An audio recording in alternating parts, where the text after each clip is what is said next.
History is important. Precedent's important. America's institutions are important.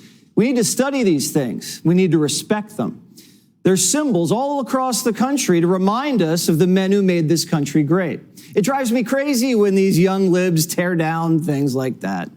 There's no better symbol for American excellence than the White House. George Washington wanted a place where the leaders of the free world could live, work, and preside over the country. Now, a lot's happened. The British burned it down. It was rebuilt and expanded.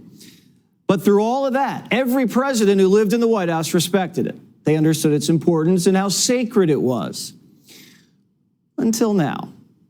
Remember when Obama kicked his feet up on the Resolute desk? I didn't go crazy. When he wore a tan suit, I didn't go nuts.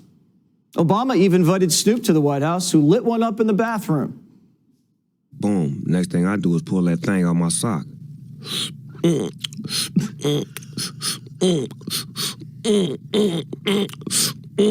I heard somebody coming. Put him out real quick and got on back to the party. Now, Snoop wasn't the first. Willie Nelson went on the White House roof and smoked with Jimmy Carter's son in the 70s. When Willie Nelson wrote his autobiography, he confessed that he smoked pot in the White House one night when he was spending the night with me. And he says that his companion that shared the pot with him was one of the servants at the White House. That is not exactly true. It actually was one of my sons.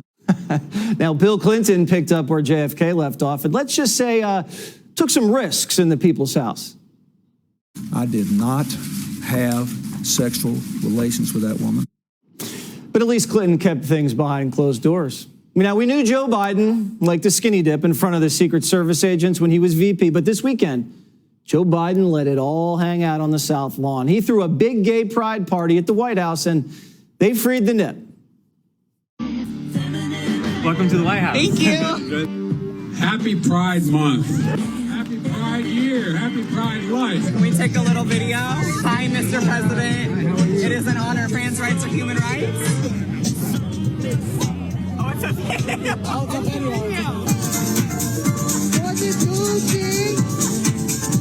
Are we topless at the White House? Oh, so they basically opened Hunter's laptop on the South Lawn. But that wasn't one of Hunter's friends. The Flasher's Joe's friend, Rose Montoya. And the Flasher shatters. That's right, the Flasher's trans. And if you're trans, you can do whatever you want. If you shatter, you can do whatever you want. No shoes, no shirt, no problem. Now, if this was going to happen on any White House, I mean, my money would have been on the Trump White House, but no.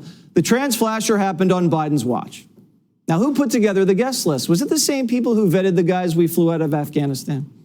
Now, everybody knows there are certain places you just don't flash. Church, school, funerals, probably the White House. Women can't flash at the White House. Men can't moon at the White House. But if you're trans, anything goes. And not only that, Biden called the trans flasher a hero.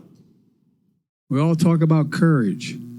Well, I see more courage in this lawn than I've seen in any time in the recent past. You're some of the bravest and most inspiring people I've ever known. And I've known a lot of good folks. Biden knows Navy SEALs, police officers, and Hunter's cleaning lady. But a guy who got breast implants is the bravest person he ever met? I got back surgery last year. Nobody called me brave. Children step over needles to go to school in San Francisco. They walk through gunfire on the South Side. They're not the bravest? Biden's inspired by the trans flasher? Does the trans flasher regret exposing himself to children at the White House?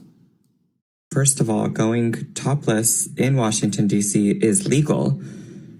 And I fully support the movement in freeing the nipple. I decided to join them and cover my nipples just to play it safe because I wanted to be fully free and myself. I had zero intention of trying to be vulgar or be profane in any way.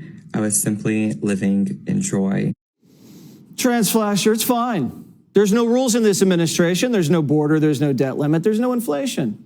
New gurus can steal luggage. First sons can smoke crack on camera. And the president can take foreign bribes. The trans flasher represents decency. What is on the ballot here is the character of this country. decency, honor, respect. Man boobs at the White House. Moobs. Now, when Trump bought McDonald's and Burger King for the Clemson football team, the media covered it like crazy. The media called him trash. But the trans flasher isn't trashy. When Melania put some red Christmas trees up in the White House, the left called it creepy. The trans flasher isn't creepy. Now imagine if one of Trump's guests got naked on the lawn. I mean, if Kid Rock mooned America, they'd still talk about it. But only trans flashers can moon. Now the Biden White House, after 3 days, said the trans flasher, you ready, is no longer allowed back at the White House. Finally, Joe Biden drew the line somewhere. Except the trans flasher is allowed in your kid's kindergarten class and at any underage drag brunch in the country. Apparently, the White House now has standards. Your kid's class, they're not allowed to have standards. Hey, Sean Hannity here. Hey, click here to subscribe to Fox.